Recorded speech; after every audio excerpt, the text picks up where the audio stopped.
હવે પત્રાંક 27. મુંબઈ, સંમત 1943. મહાશય ચત્રભુજ બેચર. ફરી ચત્રભુજ બેચર ઉપર જ આ પત્ર છે, બીજો પણ. મહાશય ચત્રભુજ બેચર, તમારી પત્રિકા પહોંચી હતી, વિગત વિદિત થઈ.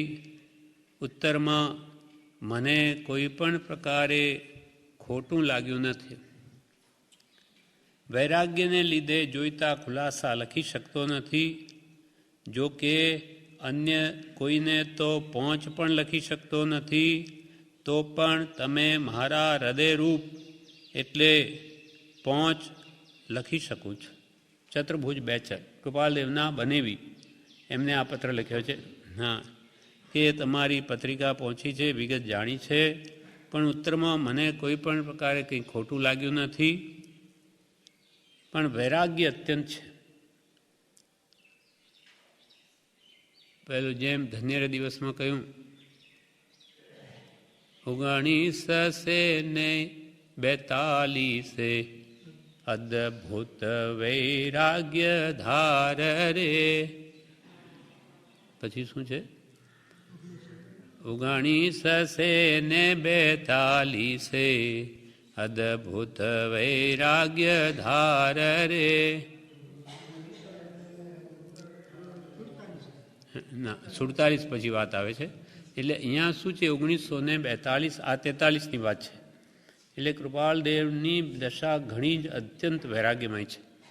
એટલે કે તમે બધું આ પત્ર લખો, પણ હું તમને જવાબ લખી શકતો નથી, કેમ કે વૈરાગ્યને લીધે જોઈતા ખુલાસા લખી શકતો નથી. આત્મા વૈરાગ્યમાં ઝીલે છે. જો કે અન્ય કોઈને તો પહોંચ પણ લખી નથી શકતો, તો પણ તમે મારા હૃદયરૂપ એટલે પહોંચ ઇત્યાદિ લખી શકું છું. હું કેવળ હૃદય ત્યાગી છું. હૃદયથી તો ત્યાગી છું. ભલે આ શરીરથી સંસારમાં છું, પણ હૃદયથી ત્યાગી છું. થોડી મુદતમાં કંઈક અદ્ભુત કરવાને તત્પર છું. થોડીક મુદતમાં અદ્ભુત કંઈક આત્માને વિશે કંઈ અદ્ભુત કરવા તત્પર છું. હું સંસારથી કંટાળ્યો છું. અત્યંત વૈરાગ્યમાં ઝીલે છે. એટલે આ સંસારથી અત્યંત કંટાળો આવી ગયો છે. હું બીજો મહાવીર છું. એમ કેમ કહ્યું હશે? કેમ કે આત્માનું મહાવીરત્વ તે પરમ કૃપાળુ દેવને પ્રગટ થયું છે. કોઈ એમ કહેશે કે હું બીજો મહાવીર છું, એમ કેમ કહી દીધું? તો શું બીજો ભગવાન મહાવીર સિવાય કોઈ બીજો આત્મા પોતાના આત્માના મહાવીરત્વને કોઈ ન પામી શકે? એકલા ભગવાન મહાવીર જ મહાવીર થઈ શકે, બીજા થઈ શકે કે નહીં? અગર કોઈ નહીં થઈ શકતા હોય તો પછી આપણો આ બધો પ્રયત્ન નિષ્ફળ છે, ફિજૂલ છે. દરેક આત્મા પરમાત્મા છે. અપ્પા સો પરમપ્પા એમ કહ્યું. અપ્પા એટલે આત્મા, એ જ પરમાત્મા છે, દરેકનો આત્મા. હવે જે આવરણ છે, આવરણ જે દૂર કરે તે પરમાત્મા સ્વરૂપને પ્રગટ કરે. કૃપાલદેવની અનેક ભાવની સાધના, તેના બળે એમના આત્મા ઉપર રહેલા કર્મોના આવરણ દૂર થયા. દર્શન મોહ ગયો. ક્ષાયિક સમકિત પામ્યા. ક્ષાયિક સમકિતની નિર્મળતા ભગવાન તીર્થંકર કેવડી જેવી હોય. કેમ કે દર્શન મોહ અને ચારિત્ર મોહ બે મોહનીય કર્મના વિભાગ છે. એ મહામોહ તે દર્શન મોહ છે. મેરુ પર્વત જેવો દર્શન મોહ છે. બીજો જે ચારિત્ર મોહ તો રાયના દાણા બરાબર છે. તો મેરુ પર્વત બરાબર જે મિથ્યા માન્યતા, મોટામાં મોટું પાપ જેનું ગયું, તેને વડે ક્ષાયક સમ્યક દર્શન પામ્યા. એટલે એમના આત્માનું અદ્ભુત સ્વરૂપ પ્રગટ થયું, અનુભવમાં આવ્યું. એટલે પોતે કહે છે કે અમને પણ આ મહાવીરત્વ પ્રગટ થયું છે. એટલે જ આનંદગંજીએ આ ખુલાસો ભગવાન મહાવીર સ્વામીના સંબંધમાં કરી દીધો કે આ મહાવીરત્વ શું છે?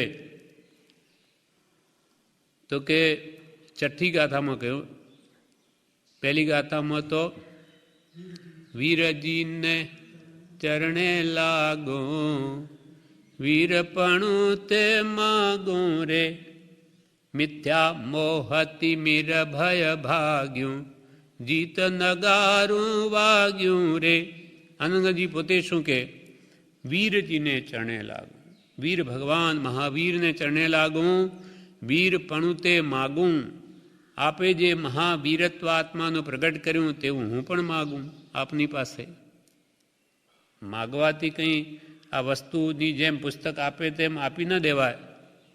ભગવાન પાસે આપણે પણ મહાવીરત્વ માનીએ તો ભગવાન આપણને આપી દે કે ભાઈ લ્યો આ તમને આપી દીધું, એમ તો કંઈ અપાય નહીં. આ વસ્તુ અપાય એવી નથી, દરેકમાં પડેલી છે.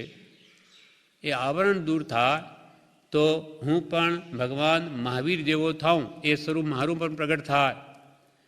એટલે વીરજીને ચરણે લાગું, વીરપણું તે માગું. મિથ્યા મોહ, મિથ્યા મોહ, મિથ્યાત્વ મોહ, દર્શન મોહ, મિથ્યા મોહ જે અંધકારમય છે તિમિર ભય ભાગ્યું, મિથ્યાત્વ ગયું, તેથી જીત નગારું વાગ્યું.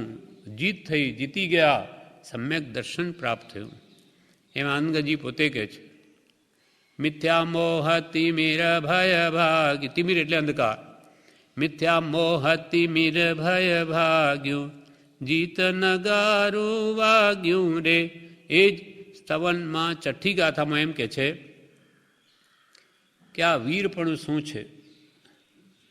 વીરપણું તે આત્મ ઠાણે, જાણ્યું તુમ ચીવાણે રે.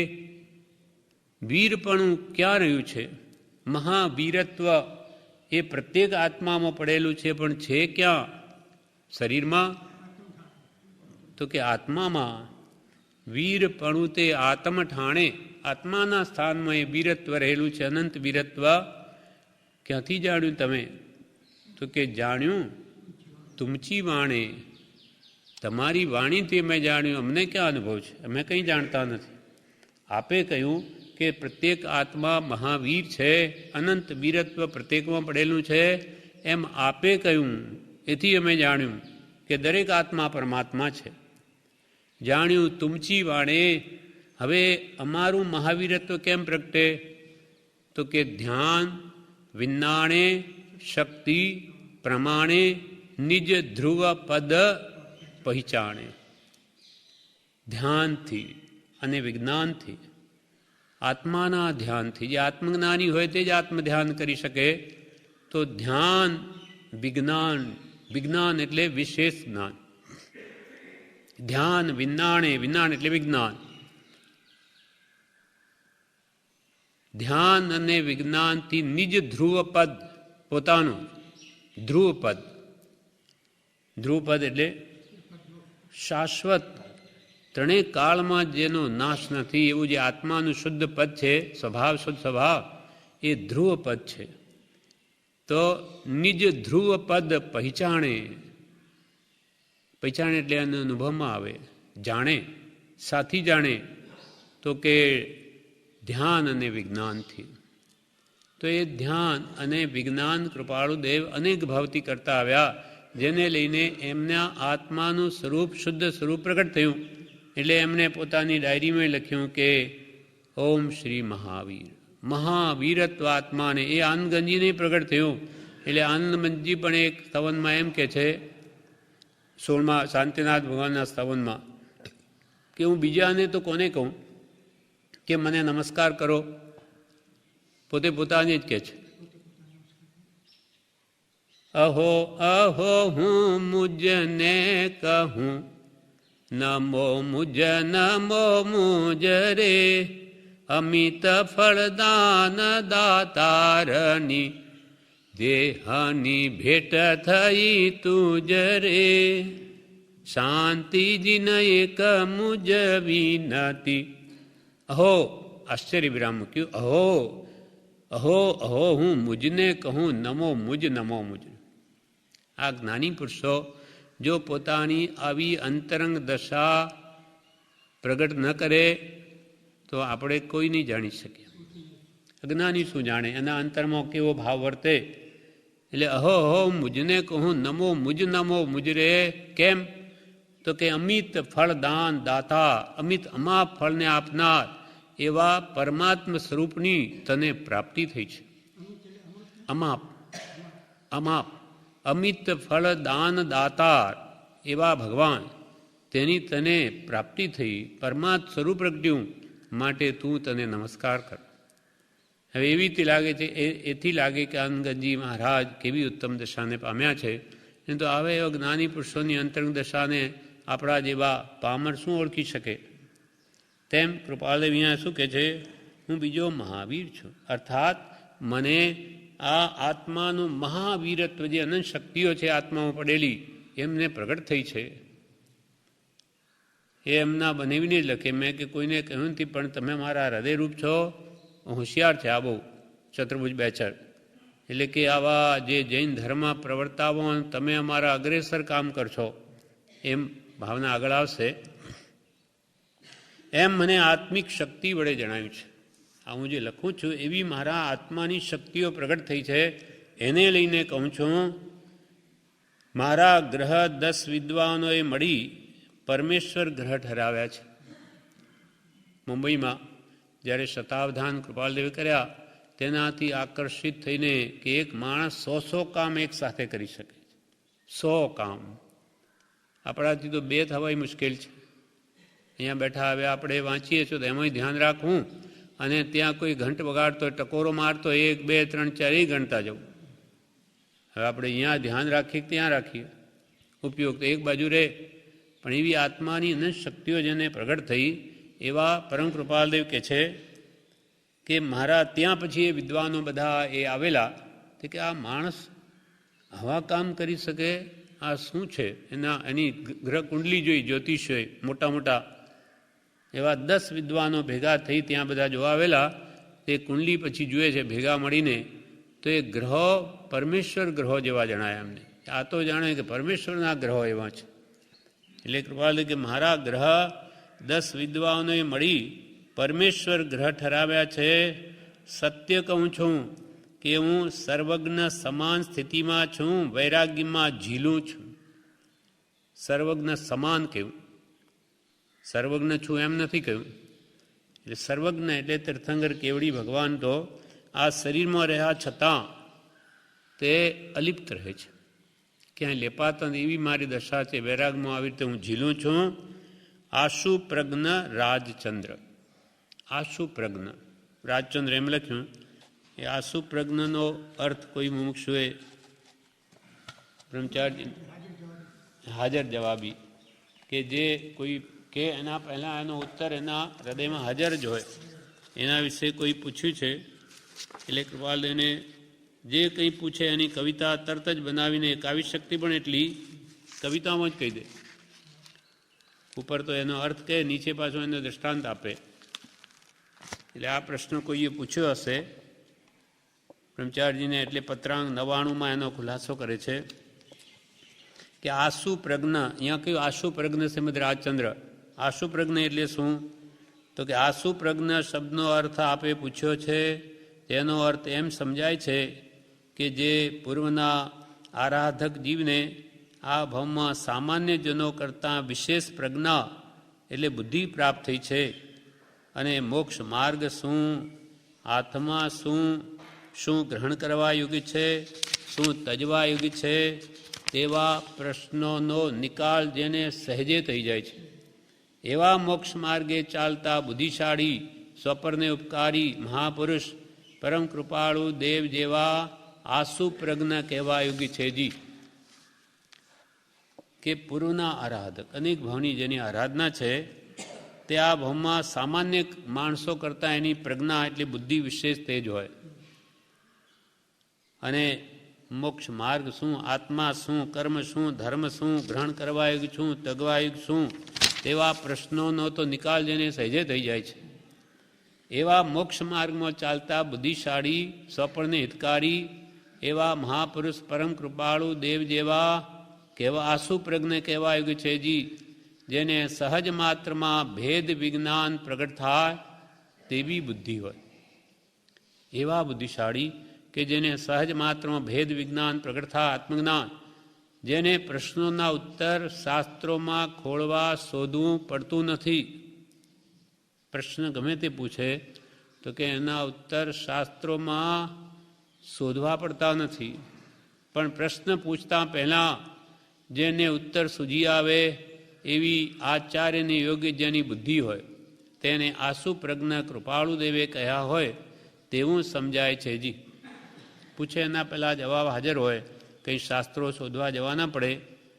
કૃપાળ લખી આગળ ઉપર શાસ્ત્ર જોવાની જરૂર પડશે નહીં એવી જ એની બુદ્ધિ. શાસ્ત્રોનું રહસ્ય જેના હૃદયમાં છે, એટલે કે પ્રશ્નોના ઉત્તર શાસ્ત્રોમાં ખોળવા શોધવું પડતું નથી, પણ પ્રશ્ન પૂછતા પહેલાં જેને ઉત્તર સૂજી આવે એવી આચાર્યની યોગ્ય જેની બુદ્ધિ હોય તેને આસુ પ્રજ્ઞ કૃપાળુદેવે કહ્યા હોય તેવું સમજાય છે. જી એવા પ્રજ્ઞાવંત જીવોના સહવાસથી આપણને શંકા સમાધાનનું નિમિત્ત બને છે, મોક્ષ માર્ગમાં મદદ મળે છે અને નિશંક થવાનું બને છે. જેમ કૃપાળદેવે આત્મસિદ્ધિ શાસ્ત્રમાં અનેક મૂળભૂત પ્રશ્નો ઊભા કરી આત્મા નથી પ્રશ્ન ઊભો કર્યો પોતે જ, અને આત્મા છે એમ સિદ્ધ કરી બતાવ્યું. એમ પછી કે આત્મા ભલે છે પણ એ નિત્ય નથી, આ દેહની સાથે તો નાશ પામી જાય, તો કે ના એવું નથી. એમ પ્રશ્નો લોકોને શું શું થઈ શકે એ પહેલાંથી ઉદ્ભવાવી અને પોતે એના જવાબ આપી દીધા છે. તો એવા માણસોના કૃપાલદેવ જેવાના સહવાસથી આપણને શંકા સમાધાનનું નિમિત્ત બને છે, મોક્ષ માર્ગમાં મદદ મળે છે અને નિશંક થવાનું કારણ બને છે. તેથી તેમનો વિનય આપણને હિતકારી જાણી પરમ કૃપાળુ દેવે વિનય જાળવવાનું કહેલું જણાય છે. જી પૂર્વના ઘણા પુરુષાર્થના ફળરૂપે તે મહાપુરુષે જે શક્તિ પ્રગટ કરી છે તે આપણને માત્ર વિનય જેવા નજીવા સાધનથી ઉપકારનું કારણ બને છે. કૃપાળદેવે અનંત ભાવની અનેક ભાવની આરાધના કરી જે આત્મશક્તિઓ પ્રાપ્ત કરી એ આપણે માત્ર વિનય કરવાથી આપણને મળી આવે. વિનય કરીએ તો એમના કહેલો ભાવ અથવા બહુમાન હોય તેમની વાત આપણે સમજાય અથવા જીવનમાં ઉતારવાનો ભાવ થાય.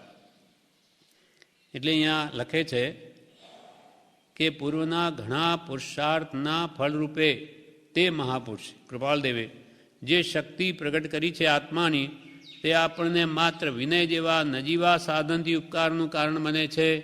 અનેક પ્રકારના ગૂંચવાડામાંથી આપણને બચાવી સીધા મોક્ષ માર્ગ ઉપર તે લાવી શકે તેવી શક્તિ તેમનામાં હોય છે.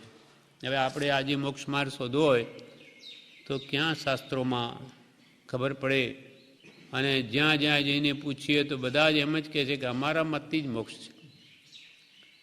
મત મત ભેદે રે જો જઈ પૂછીએ સૌ થાપે અહમે, પંથડો નિહાળું રે બીજા જીન તણો રે, અજિત અજિત ગુણ ધામ, જે તે જીત્યા રે તેને હું જીત્યો રે, પુરુષ કિશમો જનામ, પંથડો નિહાળું રે બીજા જીન તણો રે.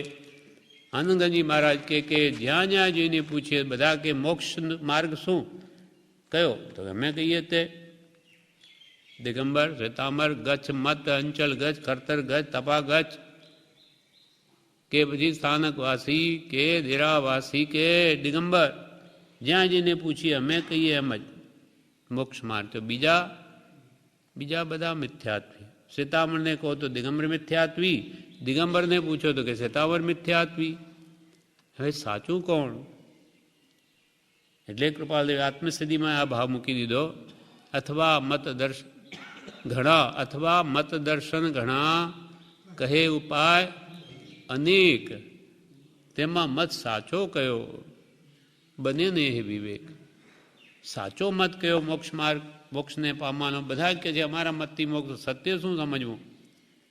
એવી કે કાળ સ્થિતિ થઈ ગઈ છે.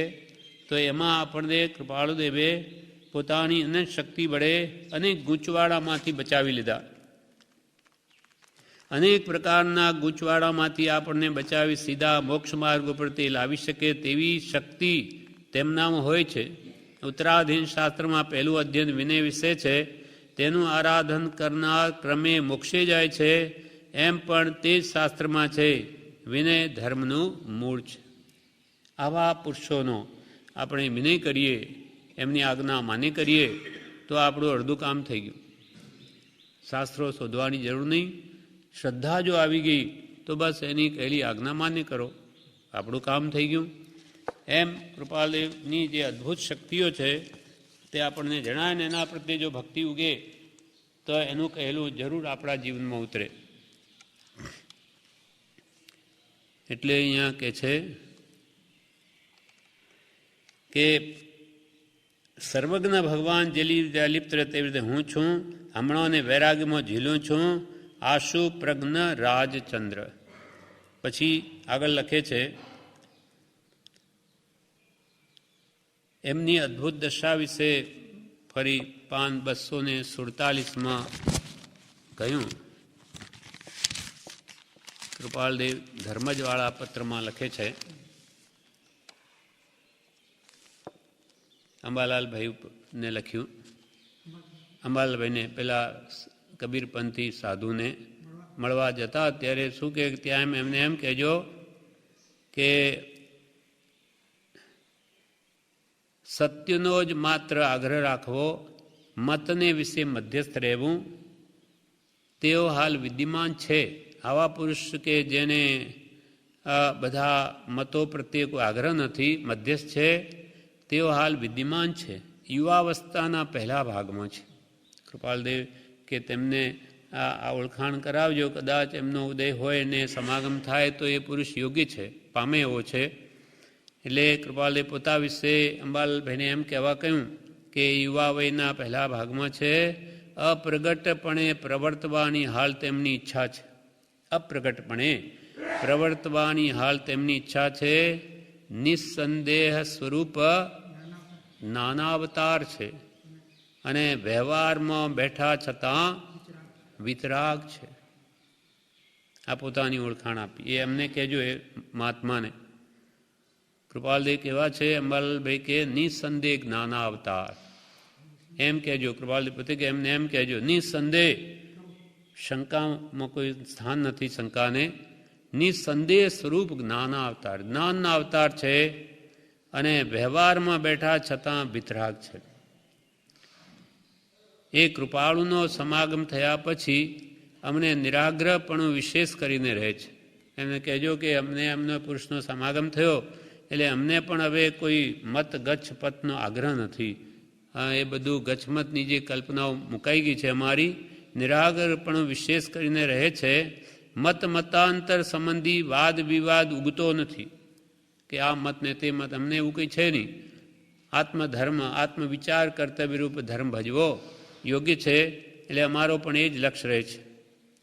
નિષ્કપટ ભાવે સત્ય આરાધવું એ જ દ્રઢ જિજ્ઞાસા છે.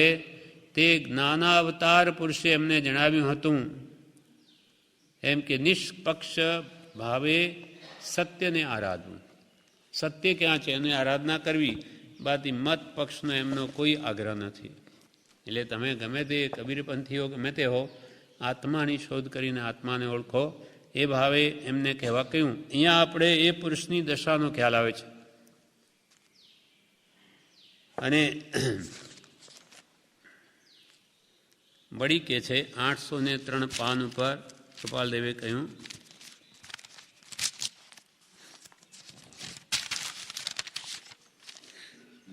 કે વેશ્ય વેશે અને નિર્ગ્રંથ ભાવે વસતા કોટી કોટી વિચાર થયા કરે છે. કૃપાલદેવ હાથ નોંધ પોતાની ડાયરીમાં લખે છે, કોઈને કહેતા નથી.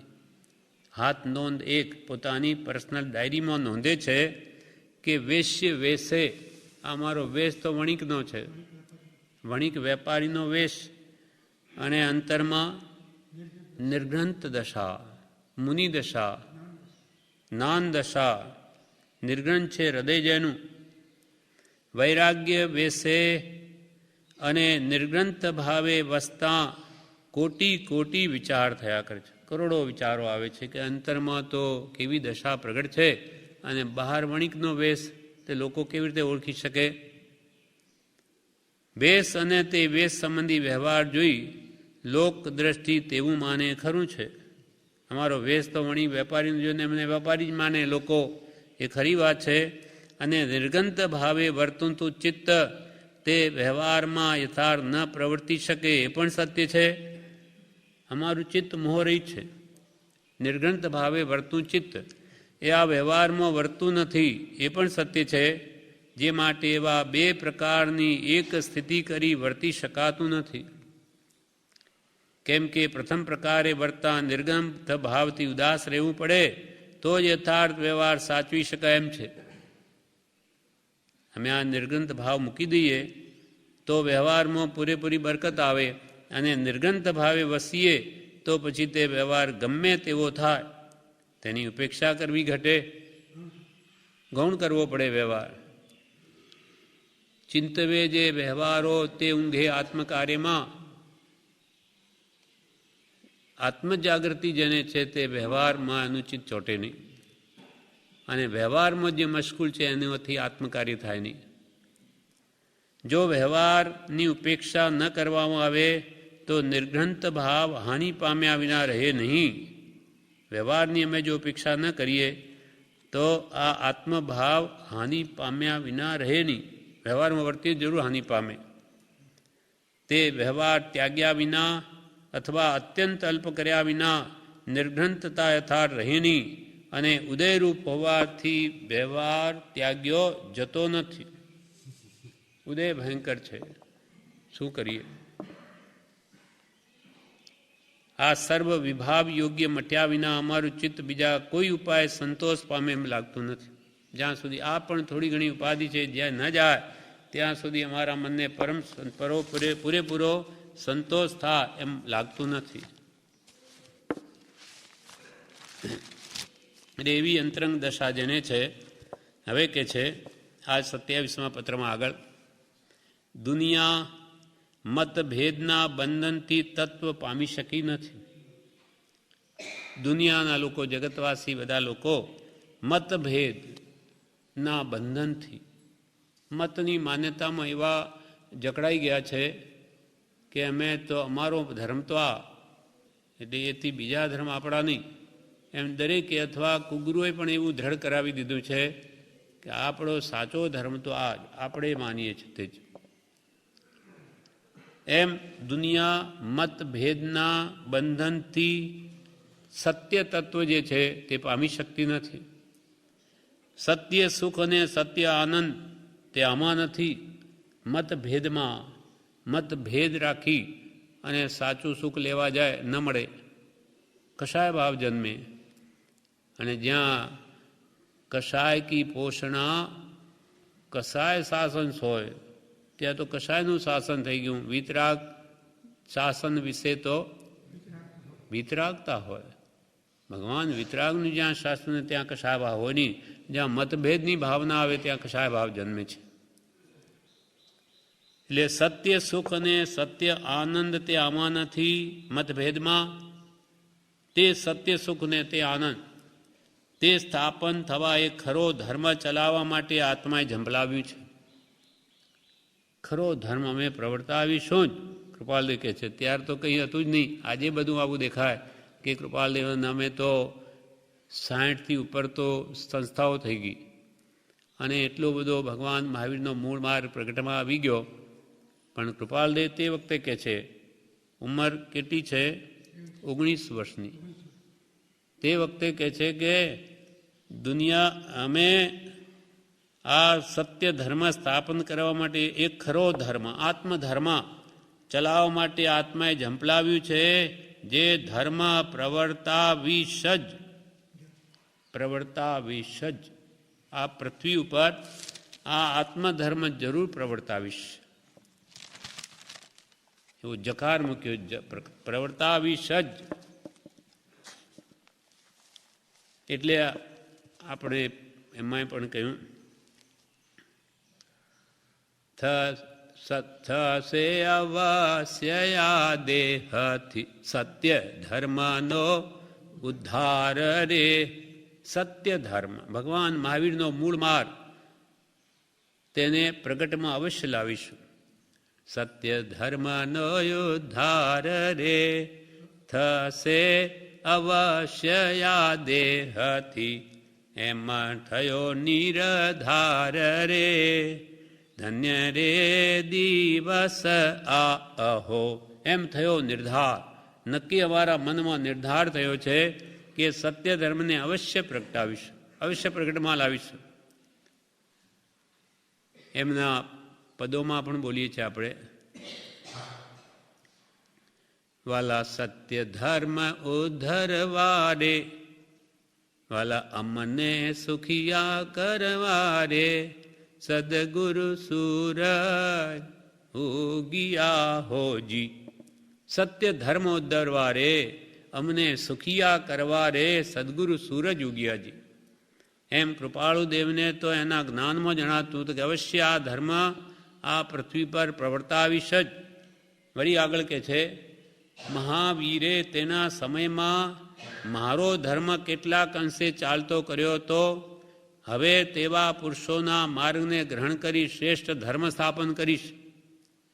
ભગવાન મહાવીરે તેના સમયમાં, આજથી 2600 વર્ષ પહેલાં, તેમના સમયમાં મારો એટલે આત્માનો ધર્મ, કૃપાલદેવે સ્પષ્ટ કહ્યું છે, જ્યાં ત્યાંથી રાગ દ્વેષ રહિત થવું એ જ મારો ધર્મ છે. મારો એટલે કોનો? આત્માનો. આત્મામાં રાગ દ્વેષ છે નહીં, એવો ધર્મ પ્રવર્તાવીશું જે ભગવાન મહાવીરે તેમના સમયમાં પ્રગટાવ્યો હતો અને પછી શ્રી કૃષ્ણ મહારાજા વગેરે આવતી 24મીમાં પ્રગટાવશે. માર્ગ એક જ છે. ભગવાન ઋષભદેવે કે શાંતિનાથે કે વાસુપૂજ્ય કે મલિનાથે કે પાર્શ્વનાથે એ ધર્મ પ્રવર્તાવ્યો. જે અનંતા તીર્થંકરો પૂર્વે થઈ ગયા તેમણે પણ એ ધર્મ પ્રગટાવેલો. અને પૂર્વે શ્રેણિક આદિ જે પદ્મનાભ પહેલાં તીર્થંકર વગેરે થશે આવતી 24માં, તે પણ આજ પ્રગટાવશે. કેમ કે એક હોય ત્રણ કાળમાં પરમારથનો પંથ, ત્રણેય કાળમાં એક જ હોય, એમાં કંઈ ભેદ ન હોય. બધા રાગદ્વેષથી મુક્ત થવાનો જ ઉપદેશ આપે. કોઈ જ્ઞાની એમ ન કહે કે રાગદ્વેષ હોય તોય ચાલે, થોડો હોય તોય ચાલે, ન ચાલે. રાગ દ્વેષ અજ્ઞાન એ મુખ્ય કર્મની ગ્રંથ થાય નિવૃત્તિ જેથી તે જ મોક્ષનો પંથ. એટલે મારો ધર્મ એટલે આત્માનો ધર્મ જે રાગ દ્વેષથી રહિત થવા છે, જ્યાં ત્યાંથી રાગ દ્વેષ રહિત થવું એ જ મારો ધર્મ. એટલે ભગવાન મહાવીરે જે ઋષભદેવ ભગવાને પ્રગટાવ્યો એ જ ભગવાન મહાવીરે રાગ દ્વેષથી રહિત થવાનો ધર્મ કેટલાક અંશે ચાલતો કર્યો હતો. કેટલાક અંશે એટલે જેટલા અંશે ભગવાનની આજ્ઞા જીવોએ માની તેટલા અંશે પ્રવર્તાવ્યો. એટલે તે જીવોની કેવી યોગ્યતા તે પ્રમાણે ભગવાન એ ધર્મનું પ્રવર્તન કરે છે. કેમ કે દરેક કાળ અનુસાર જીવોની સ્થિતિ અલગ અલગ હોય, તો તેટલા અંશ ભગવાન તો ઘણું બધું જાણે, અનંત જાણે, પણ જીવોને જ્યાં જ્યાં જે યોગ્ય હોય તે આપે. એટલે ધર્મ કેટલાક અંશે ચાલતો કર્યો તો હવે તેવા પુરુષોના માર્ગને, હવે ભગવાન મહાવીરના માર્ગને અનુસરીને, સાચા જ્ઞાની પુરુષો કોઈ દિવસ ધર્મ સ્થાપે નહીં, કોઈ પણ નાની ન સ્થાપે. ધર્મના સ્થાપક તો તીર્થંકર જ હોય, તીર્થને સ્થાપે. જેથી તરાય તે તીર્થ. ચતુર્વિધ સંઘની સ્થાપના તીર્થંકરો કરે, સાધુ સાધ્વી શ્રાવક શ્રાવિકાઓ. પછી જે આચાર્ય ભગવંતો હોય એ ભગવાન તીર્થંકરોનો આશ્રય ગ્રહણ કરીને તે પ્રમાણે માર્ગ ચલાવે. પોતે તીર્થંકર થઈને બેસે એ ભગવાન એમ કહેતા હતા, કૃપાલદેવ કહે તીર્થંકર એમ કહેતા હતા. તીર્થંકર ભગવાનનો આ ઉપદેશ હતો. એટલે એના આશ્રયને લઈને અમે પ્રવર્તાવીશું, અમારું કંઈ નથી. એટલે અહીંયા કે હવે તેવા પુરુષોના પછી મહાવીર ભગવાન કે શાંતિનાથ કે અજીતનાથ જે કંઈ પૂર્વે થઈ ગયા અનંત તીર્થંકરો, તેમનો જે માર્ગ છે મૂળ માર્ગ ત્રણેય કાળમાં એક જ હોય. હવે તેવા પુરુષોના માર્ગને ગ્રહણ કરી, એ માર્ગને જ ગ્રહણ કરી અમે પોતે પાળી અને બીજાને પ્રવર્તાવીશું. હવે તેવા પુરુષોના માર્ગને ગ્રહણ કરી શ્રેષ્ઠ ધર્મ સ્થાપન કરીશ. સત્ય ધર્મ મૂળ માર્ગમાં જે કહ્યું હતું સમ્યક દર્શન જ્ઞાન ચારિત્રાણી મોક્ષ માર્ગ. વ્યવહાર રત્નત્રય યા નિશ્ચય રત્નત્રય જે જ્ઞાન દર્શન ચારિત્રમય છે સમ્યક, તે સાચો આત્મધર્મ હવે સ્થાપન કરીશ. અર્થાત તેવા પુરુષોના માર્ગને ગ્રહણ કરીને ભગવાન તીર્થંકરોએ કહ્યું છે તે પ્રમાણે જ, બીજો નહીં. આ તો કૃપાલયની ભાવના 19 વર્ષની ઉંમરમાં વૈરાગ્ય અત્યંત છે, ઝીલે છે, ત્યારે એવી ભાવના થઈ છે. હવે હજુ શું કહે છે? અત્રે ધર્મના શિષ્યો કર્યા છે. આખો માર્ગ પ્રવર્તાવો તો કેટલા બધા સહાયક માણસો જોઈએ. એટલે અત્રે એ ધર્મના શિષ્યો કર્યા છે. અત્રે એ ધર્મની સભા સ્થાપન કરી લીધી છે. આખી 700 મહાનીતિ હમણાં એ ધર્મના શિષ્યોને માટે એક દિવસે તૈયાર કરી છે. 100 જણાને કે તૈયાર કર્યા છે. એવા એમને કહીએ કે છોડી દો તો છોડવા તૈયાર છે બધું. અત્રે એ ધર્મના શિષ્યો કર્યા છે. અત્રે એ ધર્મની સભા સ્થાપન કરી છે. 700 મહાનીતિ હમણાં એ ધર્મના શિષ્યોને માટે એક દિવસે તૈયાર કરી છે. જે વિતરાગ માર્ગ બધાની અંદર પ્રવર્તાવો છે તો એમાં પહેલાં તો નીતિ પહેલાં જોઈશે. એવા 700 મહાનીતિના વાક્યો એક દિવસમાં અમે લખ્યા છે કે એ બધા જે સત્ય ધર્મને અનુસરશે તેમને આ બધી મહાનીતિઓ પાળવાની છે. તેમાં પછી બધા જ આવે, ગ્રસ્તને માટે, મુનિને માટે, કોઈ પણ સ્ત્રીને માટે, વિદ્વાને માટે, બધા એમાં સંકેલી લીધા છે. વિદ્વાન હોય, પંડિત હોય, બધાએ કેમ વર્તવું એ બધું 700 મહાનીતિમાં કૃપાલદેવે 700 આ વાક્યો લખીને એક દિવસમાં તૈયાર કરી છે. 700 મહાનીતિ હમણાં એ ધર્મના શિષ્યોને માટે એક દિવસે તૈયાર કરી છે. આખી સૃષ્ટિમાં પર્યટન કરીને પણ એ ધર્મ પ્રવર્તાવીશું. આખી સૃષ્ટિમાં ફરીને પણ આ ધર્મને અવશ્ય પ્રવર્તાવીશ. તમે મારા હૃદયરૂપ અને ઉત્કંઠિત છો એટલે આ અદ્ભુત વાત દર્શાવી છે, અન્યને નહીં દર્શાવશો. તમે મારા હૃદયરૂપ છો, ચતુર્ભુજ બેચરને લખે એટલે આ તમને વાત અંતરની દર્શાવી છે, કોઈને દર્શાવવાની જરૂર નથી. આખી સૃષ્ટિમાં પર્યટન કરીને પણ એ ધર્મ પ્રવર્તાવીશું. તમે અમારા હૃદયરૂપ અને ઉત્કંઠિત છો એટલે આ અદ્ભુત વાત દર્શાવી છે, અન્યને નહીં દર્શાવો છો, અન્યને નહીં દર્શાવશો. તમારા ગ્રહ મને અહીં વળતીએ બીડી દેશો. મને આશા છે કે તે ધર્મ પ્રવર્તાવવામાં તમે મને ઘણા સહાયક થઈ પડશે. મને આશા છે કે તમે બહુ બુદ્ધિશાળી છો, હોશિયાર છો, એટલે એ ધર્મ પ્રવર્તાવવામાં તમે મને ઘણા સહાયક થઈ પડશો અને મારા મહાન શિષ્યોમાં તમે અગ્રેસરતા ભોગવશો. આખો ધર્મ પ્રવર્તાવો એટલે કેટલા જણ જોઈએ? એટલે તે બધા મારા શિષ્યોમાં તમે અગ્રેસરતા ભોગવશો.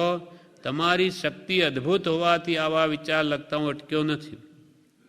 તમારી શક્તિ અદ્ભુત હોવાથી આવા વિચાર લખતા હું અટક્યો નથી. હમણાં જે શિષ્યો કર્યા છે તેને સંસાર ત્યાગવાનું કહીએ ત્યારે ખુશીથી ત્યાગે એમ છે. અમે જે હમણાં શિષ્યો કર્યા એમને કે સંસાર છોડી દો તો કે ખુશીથી ત્યાગ કરે એવા છે. હમણાં પણ તેઓની ના નથી. હમણાં પણ એ શિષ્યોની ના હતી સંસાર ત્યાગવાની, ના આપણી છે, આપણા તરફથી ના છે. કારણ હમણાં તો 100-200 તરફથી તૈયાર રાખવા કે જેની શક્તિ અદ્ભુત હોય, 100-200 જણા ચારે બાજુથી તૈયાર રાખવા કે જેની અદ્ભુત શક્તિ હોય. ધર્મના સિદ્ધાંતો દ્રઢ કરી હું સંસાર ત્યાગી તેઓને ત્યગાવીશ. પહેલાં તો સિદ્ધાંતો નક્કી કરીશ, કોણે કેવી રીતે કેમ વર્તવું. એમ ધર્મના સિદ્ધાંતો દ્રઢ કરી હું સંસાર ત્યાગી, પહેલાં તો હું દીક્ષિત થઈ પછી બીજાને ત્યાગ આપીશ. હું સંસાર ત્યાગી તેઓને ત્યગાવીશ. કદાપી હું પરાક્રમ ખાતર થોડો સમય નહીં ત્યાગું તો પણ તેઓને ત્યાગ આપીશ. કદાપી હું પરાક્રમ કદાચ મારે રહેવું પડે સંસાર તો પણ એમને ત્યાગ આપીશ. જેમ નંદીસેન હતા, એ પહેલાં દીક્ષા લીધી, પછી આકાશવાણી થઈ કે તમારે ભોગાવલી હજુ કર્મ બાકી છે. તો કે કર્મ શું કરે, કર્મની તાકાત શું છે, મને કઈ બાદ ના, એમ દ્રઢતાથી એ સંયમ પાળે છે, છતાં મનમાં વિકારો બહુ સતાવે, અનેક પ્રયત્ન કરે, ખૂબ તપશ્ચર્યા કરે, અંતે પડતું મૂકવા જાય, મરી જાઉં, હજુ ભાવો જતા અંતિ અંતરથી, ત્યાં પણ એને પકડી રાખે છે દેવો, પડવા દેતા, મરવા દેતા નથી. હવે એકવાર વેશ્યાને ત્યાં આવે છે, ભોગાવલી કર્મ, એટલે ત્યાં વેશ્યાને કહ્યું કે ધર્મલાભ. તો કે અમારે ધર્મલાભ ન જોઈએ, અમારે તો ધન લાભ જોઈએ. તો લે ધન લાભ, ધન જોઈએ. એમ કરીને એ ઝાડ હતું ઉપર એક થોડું તણખલું ખેંચ્યું, ઝાડનું પાન રૂકે ધનનો ઢગલો થયો. ત્યારે ફરી આકાશવાણી કે ભોગાવલી કર્મ બાકી છે. વેશ્યા કે આ બધું હવે આટલું બધું કોણ ભોગવે, રહો અહીંયા. તેને લુબ્ધ કરીને ત્યાં રહે છે, પણ એને એવો નિયમ કર્યો કે રોજે હું 10 જણાને ભગવાન મહાવીર પાસે દીક્ષા લેવા નહીં મોકલું, ત્યાં સુધી જમું નહીં. હવે એક તો વેશ્યાને ત્યાં આવનાર માણસો કેવા હોય, એ કંઈ વૈરાગ્ય પામે, પણ એનો અંદરનો આ ચારિત્ર મોહ છે કેટલો બળવાન કે એમને વેશ્યાને ત્યાં રહેવું પડ્યું, પણ અંતરથી એવો પ્રબળ વૈરાગ્ય કે રોજે રોજ આવા માણસો ત્યાં આવે તેને 10 જણાને તો પહેલાં ભગવાન પાસે મોકલે, એવો ઉપદેશ આપે કે વૈરાગ્ય પામી જઈને ભગવાન પાસે દીક્ષા લઈ લે. એક દિવસે શું થયું કે 9 જણા તો બુજ્યા, 10મો સોની હતો. હવે એને ઘણો ખૂબ બોધ આપ્યો તો બુજે જ નહીં. એટલે પેલી વેશ્યા કે હવે તો જમવા આવો, મોડું થયું. તો કે આ 10મો બુજતો નથી હજુ. તો કે 10મા તમે. એટલે એકદમ જાગૃતિ આવી કે હા બસ હવે ભોગાવલી કર્મ પૂરું થઈ ગયું, કે પોતે પાછા ઉપડી ને સીધા ભગવાન પાસે દીક્ષા લીધી, પ્રાયશ્ચિત દીધા, ખૂબ તપશ્ચર્યા કરીને પાછું પોતાનું કલ્યાણ કરી લીધું. એમ આવા પુરુષો પણ જગતમાં હોય છે કે જે પોતે વેશ્યાને ત્યાં રહીને બીજાને વૈરાગ્ય પમાડે. તેમ જાણે કૃપાલદેવે અહીંયા કે હું ઘરમાં કદાપી હું પરાક્રમ ખાતર થોડો સમય આ સંસાર નહીં ત્યાગું તો પણ તેઓને ત્યાગ આપીશ, બીજાને તો ત્યાગ કરાવીશ જ. સર્વ પ્રકારથી હું સર્વજ્ઞ સમાન અત્યારે થઈ ચૂક્યો છું એમ કહું તો ચાલે. સર્વજ્ઞ સમાન, સર્વજ્ઞ નહીં. એ જે જ્ઞાતા દ્રષ્ટાપણે જે ભગવંતો રહે છે, રાગદ્વેષ કરતા નથી, એવી અંતરંગ અદ્ભુત અલિપ્ત દશા વર્તે છે. એટલે આવું લખે છે. જુઓ તો ખરા, ફરી લખે, જુઓ તો ખરા આ સૃષ્ટિને કેવા રૂપમાં મૂકીએ છીએ. જો તો ખરા કે આ સૃષ્ટિને કેવા રૂપમાં મૂકીએ છીએ. પત્રમાં વધારે શું જણાવું, રૂબરૂમાં લાખો વિચાર દર્શાવવાના છે. સગણું સારું જ થશે મારા પ્રિય મહાશય એમ જ માનો. પત્રમાં વધારે શું કહું, અંતરંગ ઈચ્છા એવી છે કે આખા જૈન ધર્મનો ઉદ્ધાર કરી દઉં, બધાને માર્ગે ચઢાવી દઉં, એવો જો ઉત્કૃષ્ટ ભાવ છે. એટલે કે સગળા લાખો વિચારો દર્શાવવાના છે. સગળું સારું જ થશે મારા પ્રિય મહાશય એમ જ માનો. હર્ષિત થઈ વળતીએ ઉત્તર લખો, વાતને સાગર રૂપ થઈ રક્ષા આપશો. આ વાત જે તમને કરી છે, તમે સાગર રૂપ ગંભીર થઈ અને આ વાતને રક્ષા આપશો, કોઈને કહેશો નહીં. ત્યાગીના યથાયોગ્ય, નીચે શું લખે, ત્યાગીના યથાયોગ્ય. ત્યાગી છે અંતરથી, ભાવ મુનિ છે, એવો ભાવ ઉત્પન્ન થયો. પણ પછી શું થાય છે, 708માં પત્રમાં કૃપાલદેવ એવું લખે કે જે એવી ભાવના હતી જૈન ધર્મ ઉદ્ધારવાની, બધી સમાવી દેવી પડી. કેમ કે આ મતાંતરના મૂળિયા એટલા બધા ઊંડા બેસી ગયા છે કે એને કાઢતા ઘણો સમય જોઈએ. એટલે આ વાત 708માં પત્રમાં કૃપાલદેવ લખે છે. પાન 518માં કહ્યું, નાની વયે માર્ગનો ઉદ્ધાર કરવા સંબંધી જિજ્ઞાસા વર્તી હતી. 19 વર્ષની ઉંમર, આખા જૈન ધર્મને બધાને પ્રવર્તાવી દઉં, બધાને મોક્ષ માર્ગે વાળી દઉં. જેમ ભગવાન તીર્થંકરોને એવી જ ભાવના થાય ત્રીજે ભવે પહેલાં, સવી જીવ કરું શાસન રસી ઇસી ભાવ દયામન ઉલસી, એવી ઉત્કૃષ્ટ ભાવના અંતરથી થાય કે એમને તીર્થંકર નામ કર્મનો બંધ પડી જાય, એટલે હજારો લાખો જીવોને તારીને મોક્ષે જાય. એમ કૃપાલ કે નાની વયે માર્ગનો ઉદ્ધાર કરવા સંબંધી જિજ્ઞાસા વર્તી હતી. ત્યાર પછી જ્ઞાન દશા આવે ક્રમે કરીને તે ઉપશમ જેવી થઈ. જ્ઞાન દશા જેમ જેમ વધી તેમ અંદરમાં સમાતા ગયા.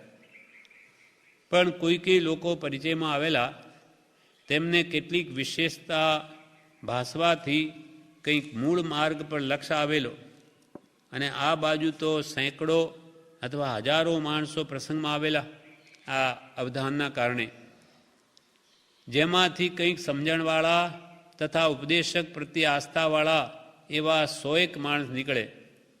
તે ઉપરથી એમ જોવામાં આવ્યું કે લોકો તરવાના કામી વિશેષ છે, પણ તેમને તેવો યોગ બાજતો નથી. ઈચ્છા આવા જીવો બી છે જગતમાં કે જેને મોક્ષ માર્ગે ચાલવું છે, પણ એવો જ્ઞાની પુરુષનો યોગ બાજતો નથી. પણ તેમને તેવો યોગ બાજતો નથી. જો ખરેખર ઉપદેશક પુરુષનો યોગ મળે તો ઘણા જીવ મૂળ માર્ગ પામે તેવું છે, અને દયા આદિનો વિશેષ ઉદ્યોગ થાય એવું છે. ભગવાન મહાવીરે જે અહિંસા પરમો ધર્મ બોધ્યો, એવો દયા ધર્મનો ઘણો ઉદ્યોગ થાય એવું છે. ઘણા જીવો મૂળ માર્ગને પામે એવું છે, અને દયા આદિનો વિશેષ ઉદ્યોગ થાય એવું છે. એમ દેખાવાથી કંઈક ચિત્તમાં આવે છે કે આ કાર્ય કોઈ કરે તો ઘણું સારું. ભગવાન મહાવીરનો મૂળ માર્ગ આખા જગતમાં કે બની શકે તેટલો કોઈ પ્રવર્તાવી શકે તો ઘણું સારું. એટલે ચિત્તમાં એમ આવે છે કે આ કાર્ય કોઈ કરે તો ઘણું સારું, પણ દ્રષ્ટિ કરતાં તેવો પુરુષ ધ્યાનમાં આવતો નથી. આ બધે નજર ફેંકતા આવો સમર્થ કોઈ પુરુષ, ઘણી ઘણી યોગ્યતા જોઈએ, સદગુરુના લક્ષણ જોઈએ, આ બધા, તે એવો પુરુષ કે કોઈ ધ્યાનમાં આવતો નથી અમારે.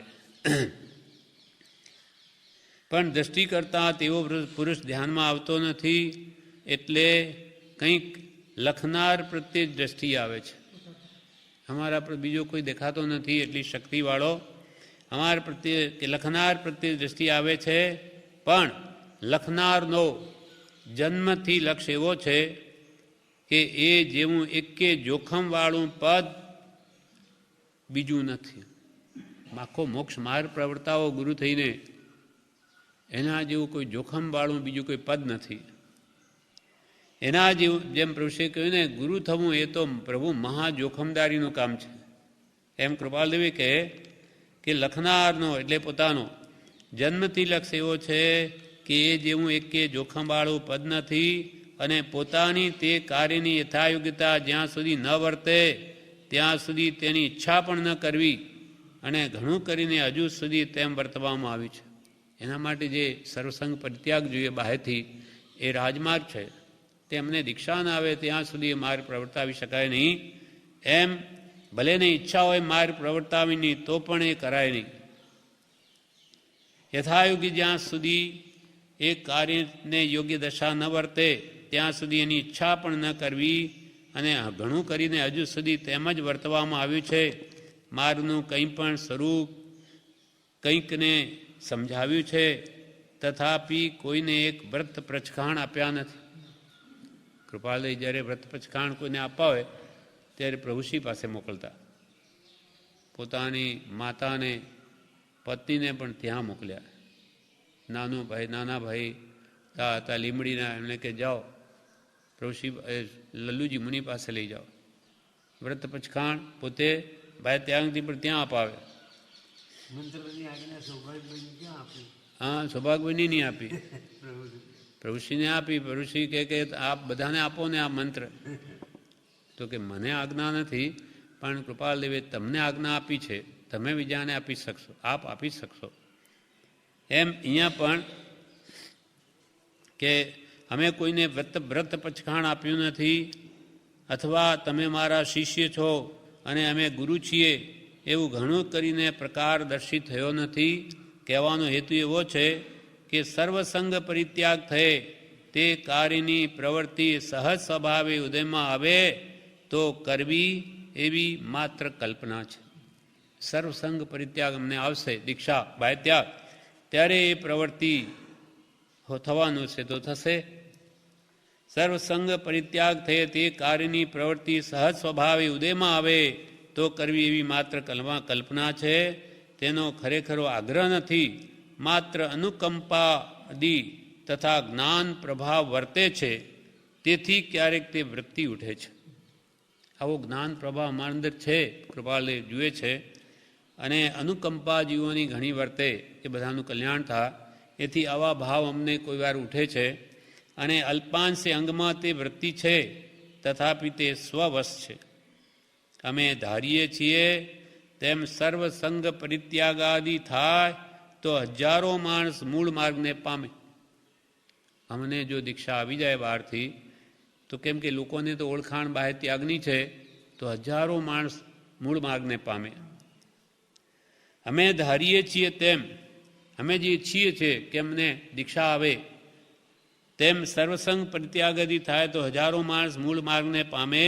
અને હજારો માણસ તે સન્માર્ગને આરાધી સદગતિને પામે, એમ અમારાથી થવું સંભવે છે.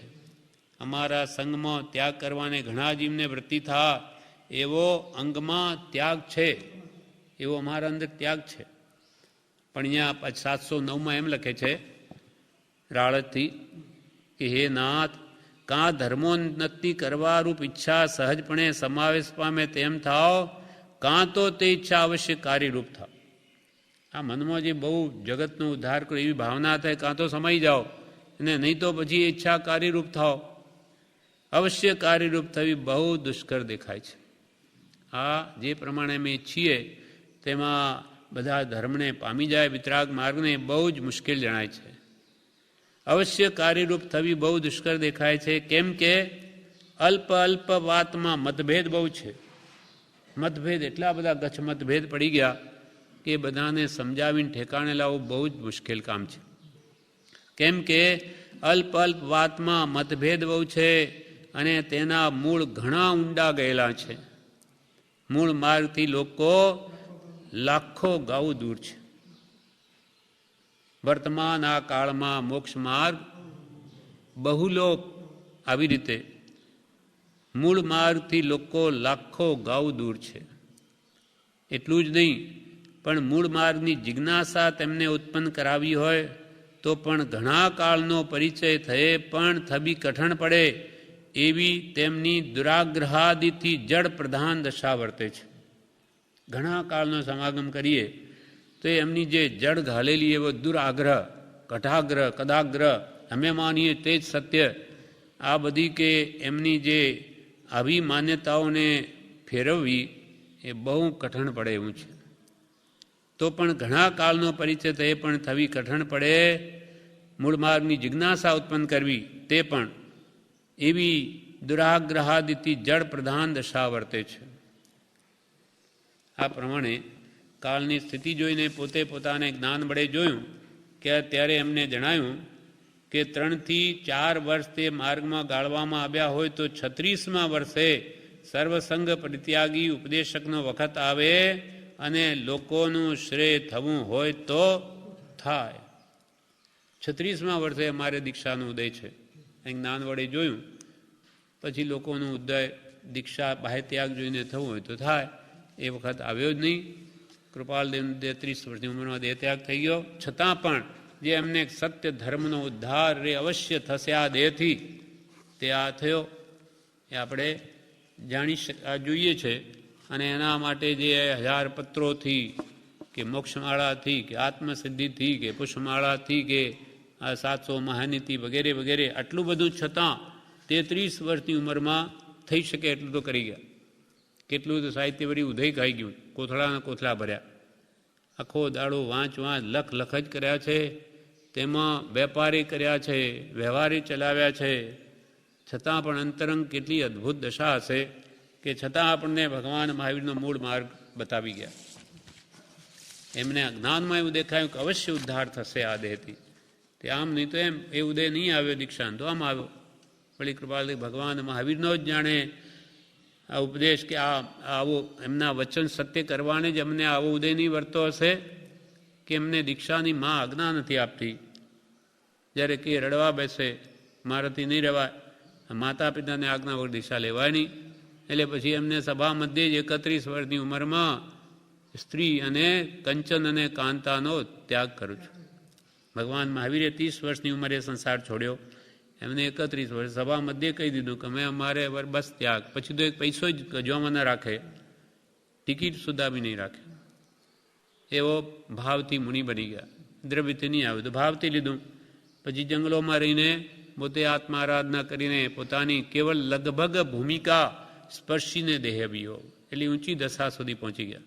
અને આપણને પણ એ માર્ગ કેમ આરાધવો એ સરળ બતાવી ગયા. સમજણનો માર્ગ છે, કેમ સમજવું એ આપણને બધી સમજ આપી ગયા. ત્યાર પછી પ્રભુ શ્રી બ્રહ્મચારીજી થયા. પ્રભુના કારણે આ માર્ગ પહેલાં તો ઉદ્યોતમાં આવ્યો, પ્રકાશમાં. કેમ કે કૃપાલ ગ્રસ્ત એને કોણ માને, વચનામૃત અંદર જ રહે. પણ પ્રભુશ્રી તો ત્યાગી મુનિ, અદ્ભુત દશાવાળા, એટલે લોકો એમના કહેવા પણ માનવા લાગ્યા અને એમના કૃપાલના વચનો સમજાવ્યા. એટલે એમ કરતાં કરતાં ચાલ્યું. પછી આવી ગયા બ્રહ્મચારીજી, એ મહાવિદ્વાન હતા. એટલે ઓર બી માર્ગનો ઉદ્ધાર થયો. એમાં બે પુરુષોએ કૃપાલદેવનો માર્ગ બહાર લાવ્યા અને કૃપાલદેવ ભગવાન મહાવીરનો મૂળ માર્ગ બહાર લાવ્યા. કેમ કે ભગવાન મહાવીરનું હૃદય કૃપાલદેવ જાણી શકે, કૃપાલદેવનું હૃદય પ્રભુ શ્રી બ્રહ્મચારીજી જેવા જાણી શકે. તે સત્ય માર્ગ આપણી આગળ આજે આવેલો છે. હવે આપણે પુરુષાર્થ કરીએ તો ભગવાન મહાવીરે કહ્યું તે જ આપણી ભાષામાં આજે મળે. શાસ્ત્રો તો માગદીમાં છે, સમજી ન શકીએ. આપણે શું કરવું? ટૂંકામાં અલ્પ આયુષ્ય છે, અલ્પ બુદ્ધિ છે, અપાધિ ઉપાધિ ઘણી છે. આવા સમયમાં કેમ કરવું એ કૃપાલદેવ આપણને બતાવી ગયા. હવે શ્રદ્ધા હોય તો અડધું કામ થઈ ગયું, હવે વર્તવાનું જ રહ્યું. આ પ્રમાણે આ પત્ર પૂરો થયો. વિશેષ આપણે આવતીકાલે ખૂબ કામ કર્યું. રાત દાડો બધાએ પ્રભુ શ્રી બ્રહ્મચારીજીએ બધાને કૃપાલદેવનું સાચું શરણ આપ્યું છે. એ ગુરુ થઈને નથી બેઠા. અમે તો કે એના શિષ્ય છીએ, એટલે તમે એના શિષ્ય બનો. આવો એક પણ દાખલો જગતમાં ન મળે કે જે પોતાના ગુરુને જ મનાવે, પોતાને નહીં મનાવે. બીજા તો આ અમારા ગુરુ અને વર્તમાનનું અમે ગુરુ એમ ગુરુ થઈને બેસે. પણ ચેલા થઈને પ્રત્યક્ષ જેને હજારો પ્રભુશ્રીને જ માને, ગુરુ માને. કેમ કૃપાલદેવને કોને જોયા?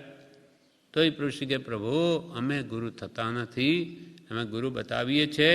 અમારા ઉપર શ્રદ્ધા હોય તો એમને કૃપાલદેવને ગુરુ માનો. અમને એનાથી લાભ થયો છે, પ્રાપ્તિ થઈ છે, માટે એને ભજો. આવા આ નિષ્પુરી પુરુષો, એને મોટાઈ નથી જોઈતી. આશ્રમનું નામ શ્રીમદ લઘુરાજ સ્વામી પહેલાં હતું, એ તરત જ અવસર આવે કઢાવી નાખ્યો. પ્રભુ આ આશ્રમ અમારા નામે ન શોભે, અમારા ગુરુના નામે શોભે. આવા સત્પુરુષ આપણને મળ્યા છે. હવે ખામી આપણી છે. ખામી એક હતી સત્સંગની. ક્યાં બધા ભેગા થઈને રહીએ તે કૃપાલદેવ પોતે કહે છે કે તેવું સ્થાન ક્યાં છે કે જ્યાં જઈને રહીએ? એવા સંતો ક્યાં છે કે દશામાં બેસી તેનું પોષણ પામીએ? ત્યારે હવે કેમ કરવું? તે પ્રભુશ્રીએ એ પણ ખામી દૂર કરી લીધી અને એના નિમિત્તે આવું સ્થાન પણ બની ગયું કે જ્યાં આપણે ચારે બાજુના લોકો જેની ભાવના હોય તે અહીંયા આવીને રહી શકે. તો આપણું કામ, અને એવો સત્સંગનો ક્રમ ગોઠવી દીધો છે કે આખો દાડો ભક્તિ, સ્વાધ્યાય કે આવા શુભ ભાવોમાં જ કાળ નિર્ગમન થાય. શુદ્ધના લક્ષ્ય પણ આત્મશુદ્ધિનો કરાવ્યો. એવું પવિત્ર વાતાવરણ કરી દીધું. આવા ઉત્તમ નિયમો ઘડી દીધા કે જ્યાં કંઈ સંસાર ભાવનો પ્રવેશ નહીં. એટલે પુરુષ કે અહીંયા આવો તો પ્રભુ લૌકિક ભાવ દરવાજા બહાર મૂકીને આવો. દરવાજા બહાર મૂકીને આવો. લૌકિક ભાવ અહીંયા નહીં. સંસારની વાતો બહાર કરો, અહીંયા નહીં. અહીંયા તો પ્રભુ બધું ભૂલી જાઓ. જગત જાણે છે જ નહીં. આ પૃથ્વી પર દેવલોકમાં બેઠા છે એમ સમજો. એમ સમજીને જગતની વિસ્મૃતિ કરો, સતના ચરણમાં રહો, આત્મભાવને પોષણ આપો તો કે આત્માના સુખનો અનુભવ થશે, આત્મશાંતિનો. એવો અદ્ભુત વાતાવરણ ઉત્પન્ન કરી દીધું બધા નિયમો કરીને. હવે વિશેષ આપણે આવતીકાલે